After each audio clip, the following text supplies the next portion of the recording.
गोर लगै छी अपने सबके मिथिला संस्कार पर स्वागत करै छी।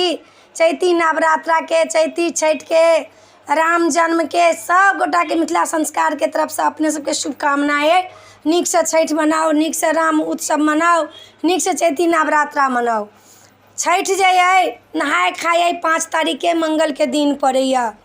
बुध के अइ खरना 6 तारीख पड़ैया।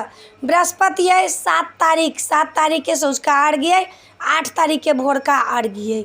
छठ जे अइ से 5 तारीख के नहाय खाय के मंगल के दिन पड़ैया। बुध के खरना पड़ैया 6 तारीख के, आ बृहस्पति के 7 तारीख पड़ैया सँझुका अर्घ्य अइ, आ भोरका अर्घ्य जे अइ से 8 तारीख के शुक्र दिन पड़ैया। आ एक दिन अष्टमी पड़ैया शनि के, आ रामनवमी पड़ैया रवि के। देखियौ केना केना ई छठि होइ छै। और एक महीना आई चैत में राम जी के जन्म भेल छनि, आ बैसाख रामनवमी के जानकी के जन्म भेल छनि। एक महीना के भगवान से उ छोट छथिन माता जानकी। चैत में हिनकर जन्म छनि, आ बैसाख में माता जानकी के जन्म छनि।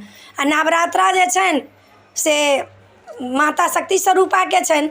हिनकर सबके जन्म, हिनकर सबके नवरात्रा सब एके साथे होइया। आश्विन में नवरात्रा होइया तो कार्तिक में छठि होइया।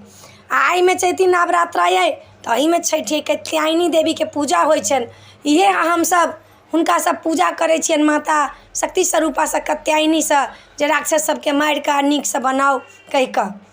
तऽ ई अपना सबके शुभ मुहूर्त दऽ देलहुँ हँ छठि के, रामनवमी के, अष्टमी के, आ 2 तारीख से नवरात्रा चालू है से बताइए देने छी। तो ये सब छठि के अपने सबके दऽ देलहुँ हँ। नीक लागत तो अपने सब सब्सक्राइब करब, लाइक करब, कहब, बिसरब नहीं। बिसरल तो जाइते छी सब गोटा, की भऽ गेल पता नहीं।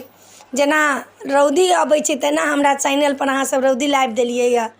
ई तऽ कोनो चीज बात नहीं भेल। हम तऽ किछो नहीं, कोनो एहन चीज नहीं है जे नहीं कहै छी, जे हमरा अबैए से कहि दै छी। ठीक छै, अपने सब नीक से मनाओ। आई वीडियो में आहे।